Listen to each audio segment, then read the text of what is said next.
Low Venkatesha ಇಲ್ಲಿ ಕೇಳ ಹೇಳು. ಚೆಲುವನ ಶೃಂಗಾರ ವರ್ಣನೆಗೆ ಮನಸೋತ ಚೆಲುವೆ ಅರ್ಪಿಸಿದಳು ತನ್ನ ಮೈಯ.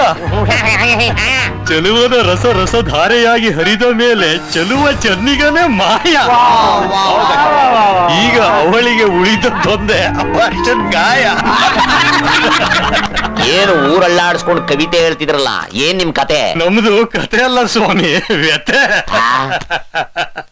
ನಂಗೆ 6,500 ರೂಪಾಯಿ ಸಂಬಳ, ಗೌರ್ಮೆಂಟ್ ಕೆಲಸ, RTO ಡಿಪಾರ್ಟ್ಮೆಂಟ್, ಸಂಬಳದ ಮೇಲೆ ಗಿಂಬಳ. ನಿಮ್ ತಂಗಿನ ನನ್ಗೇ ಕೊಡ್ಬೇಕು.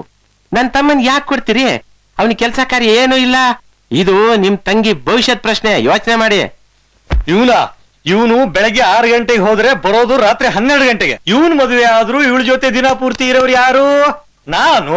ನನಗೆ ಕೊಟ್ಟು ಮದುವೆ ಮಾಡ್ಬಿಡಿ, ದಿನ ಪೂರ್ತಿ ಚೆನ್ನಾಗಿ ನೋಡ್ಕೊಂಡ್ಬಿಡ್ತೀನಿ. ಮುಚ್ಕೊಂಡು ಸುಮ್ಮನೆ ಕುತ್ಕೊಂಡಯ್ಯ. ನನ್ ತಂಗಿ ಯಾರು ಇಷ್ಟಪಡ್ತಾಳ ಅವ್ರಿಗೆ ಮದುವೆ ಮಾಡ್ಕೊಡೋದು. ತಂಗಿ ಬಾಮ.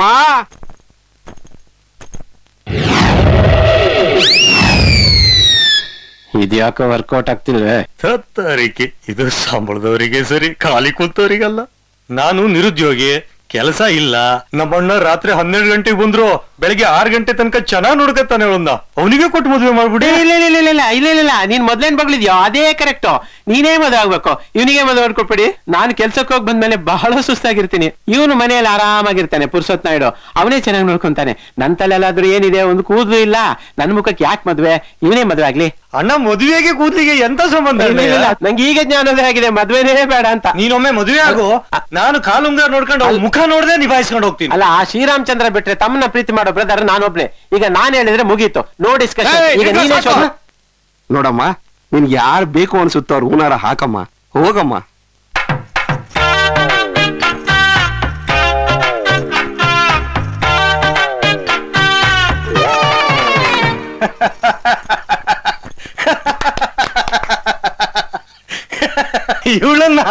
ಇವಳನ್ನ ನನಗ್ ಕಟ್ಟಾಕ ನೋಡ್ದೆ ಅಲ್ಲ. ಈ ಸುಂದರಿ ಕಟ್ಕೊಂಡು ಸಾಯಿ ನನ್ ಮಗನ. ಈ ಬುದ್ಧಿ ಮಗು ಬರುತ್ತೆ ನನ್ನ. ಅಲ್ಲಯ್ಯ, ಈ ಮುಖಕ್ಕೆ ನಿನ್ ಮುಖ ಇಷ್ಟ ಆಗ್ಲಿಲ್ಲ ಅಂದ್ಮೇಲೆ ಪ್ರಪಂಚದಲ್ಲಿ ನಿಂದ ಯಾವ ಹುಡುಗಿಗೆ ಇಷ್ಟ ಆಗ್ತೀಯಾ? ಹೋಗೋಗ್ ಮಠ ಸೇರ್ಕ. ನಿಮ್ ವೇದನೆ ನಮ್ಗೆ ಅರ್ಥ ಆಯ್ತು ತಂದೆ. ನೀವು ತೊಡೆ ಅಲ್ಲಾಡ್ಸೋದನ್ನ ಮುಂದುವರಿಸಿ.